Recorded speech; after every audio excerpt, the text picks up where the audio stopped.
आज हमारा press conference आज आपको प्रेस कॉन्फ्रेंस से मैं थोड़ा सा अपडेट करना चाह रहा था कि we had a meeting of the Tripura Motha party and इसमें हमारे TWF, YTF, TISF, TCF सब लोग थे, माइनॉरिटी सेल भी था और हमने डिसीजन लिया है कि 14 तारीख को to press for the demand and for the Tiprasa Accord, we will be giving block-wise memorandum and deputation through the block level to the Governor of Tripura for the implementation of the Tiprasa Accord, for early holding of the VC elections with the inclusion of the young villages, and also we have asked for the immediate implementation of the 125th Amendment in the Parliament, which is going to come up in November-December.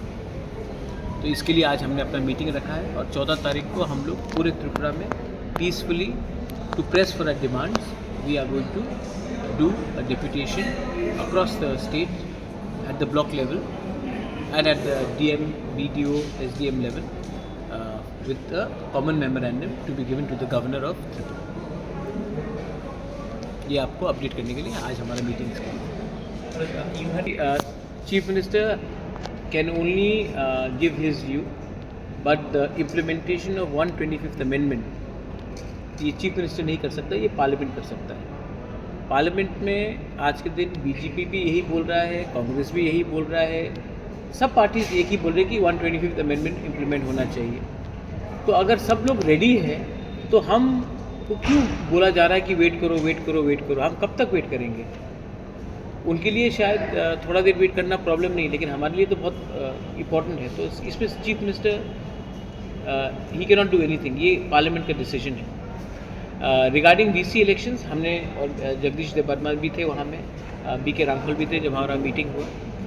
तो उन्होंने कहा कि as per high court direction ये लोग VC elections hold करेंगे as soon as possible within the direction of the high court. और रहा Tiprasa accord का, ये महीने के अंत में फिर से दिल्ली में हमारा मीटिंग है। इसमें भी हम अपना जो हमने पॉइंट्स राइटिंग में दिया है गवर्नमेंट ऑफ इंडिया को, वो पॉइंट्स के लिए हम लोग फिर से निगोशिएट करेंगे। और मैं आप एक बात को आपके थ्रू सबको क्लियर कराना चाहता हूँ कि हमारा कोई भी डिमांड किसी के अगेंस्ट नहीं है, अपने कम्युनिटी को उठाने के लिए है। और अगर किसी को लगता है कि अगर ट्राइबल अगर उठ गया तो किसी और का नुकसान है स्टेट में, तो वो गलत और जहर फैला रहा है। हमने किसी के अगेंस्ट कुछ नहीं कहा है, हमने अपने डिमांड को इम्प्लीमेंट करने के लिए हमने ये डिमांड्स रखा है गवर्नमेंट ऑफ इंडिया के सामने। ये सेकंड राउंड मीटिंग है और मैं आशा करता हूँ कि गवर्नमेंट ऑफ इंडिया भी इसको अच्छे तरीके से रिस्पॉन्ड करे, क्योंकि हम लोग बहुत दिन से वेट कर रहे हैं और बहुत लोग का पेशेंस भी कम हो रहा है। तो गवर्नमेंट ऑफ इंडिया को भी समझना चाहिए कि ट्राइबल्स ऑफ त्रिपुरा बहुत साल से उन्होंने इंतज़ार किया है उनके अधिकार को, उनके अधिकार के लिए, and we have to ensure that this is delivered as soon as possible.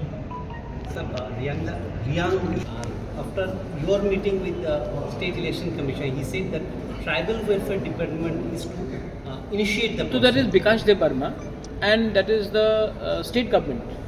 So you have to ask this question to the Honorable Minister for Tribal Affairs. मैंने अपने तरफ से जो करना है मैंने किया है और मैंने कहा है कि रियांग्स को ये VC कमेटी से बाहर नहीं रखना चाहिए, क्योंकि जब ये VC पे पैसा आएगा तो ये डायरेक्टली उनके पास आएगा। अगर हम आज उनको बाहर रखेंगे तो बाद में उन्हीं का नुकसान है। क्यों हम ये करें? इससे किसका फ़ायदा है? So tribal affairs department has got all the data, has got all the thing, they should immediately move so that this is done. I think you should ask this question. मैंने पर्सनली भी बहुत बार phone किया है, बात किया है, लेकिन अगर आप भी उनसे 2-3 बार सवाल पूछेंगे तो अच्छा रहेगा। सवाल पूछा है आप मुझसे, आप ये सवाल मुझसे पूछ लिया आपने, ये सवाल किसी और से मत पूछिए। कोई भी अकॉर्ड का टाइमलाइन होता है, नागालैंड अकॉर्ड का टाइमलाइन है, 3वीं अकॉर्ड का टाइमलाइन था। हम लोग 3 घंटे का पिक्चर नहीं देख रहे सिनेमा हॉल में। जब कॉन्स्टिट्यूएंट असेंबली का डिबेट हुआ, जब संविधान बना, उसमें टाइमलाइन था। कभी भी टाइमलाइन नहीं होता है। जिस दिन आपने हार मान लिया उस दिन आपका अकॉर्ड ख़त्म।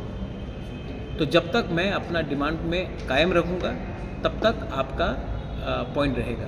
और टाइमलाइन आता है जब सिचुएशन दिल्ली में बदलता है। मैं I know one thing very clearly, मैं यहाँ में ना बीजेपी का पक्ष में गाना गाने के लिए आया हूँ, ना कांग्रेस के पक्ष में गाना गाने के लिए आया हूँ, ना सीपीएम के लिए। मैं यहाँ में आया हूँ तो अपने लोगों को कुछ देने के लिए। और जिस दिन मैंने पॉलिटिक्स अपने लोगों के साथ खेलने शुरू कर दिया, उस दिन टाइमलाइन आ जाएगा। मैं नेगोशिएट करूँगा दिल्ली से, जो भी दिल्ली में है, अपने लोगों के अधिकार के लिए। आर्टिकल 2-3 हो, लैंड पावर्स हो, डायरेक्ट फंडिंग हो, 125th अमेंडमेंट हो, लैंग्वेज राइट्स हो, सब चीज़ के लिए मैं अपना लोगों के लिए मैं फाइट करूँगा। और जिस दिन मैंने टाइमलाइन रख दिया, उस दिन आप समझ गए कि मैं पॉलिटिक्स में आ गया। इसमें ये गेम लंबा है, और मैं आपके मीडिया के थ्रू भी बताना चाहता हूँ, ये गेम बहुत लंबा है। और जितना हम लोग एक रहेंगे, उतना हमारे पक्ष में कुछ चांसेस है कुछ मिलने का। डिलिमिटेशन होगा 2026 में। उस समय अगर टाइमलाइन के बारे कोई बात कर रहा है, हमको अपना पोजीशन रखना है। आज 20 सीट है, 20 सीट से काम नहीं चलेगा। त्रिपुरा एक इंडिजिनस स्टेट था, अब 60 सीट में 25 सीट हमको दीजिए। मणिपुरी के लिए भी मैंने 1 सीट डिमांड किया है इन दिल्ली, तो 26 सीट रिजर्व कीजिए। अब क्या प्रॉब्लम है? होना चाहिए। अगर हमने टाइमलाइन दे दिया तो कल हमारा प्रॉब्लम हो जाएगा। तो मैं तो निगोशिएट करूँगा, जिस दिन हमारा 90% डिमांड्स दिल्ली मानेगा, तब हम 10% को छोड़ने के लिए तैयार हैं। लेकिन जब तक हमारा 90% डिमांड या 80% डिमांड नहीं मिलेगा, मैं अपना बाकी के डिमांड क्यों छोड़ूँ?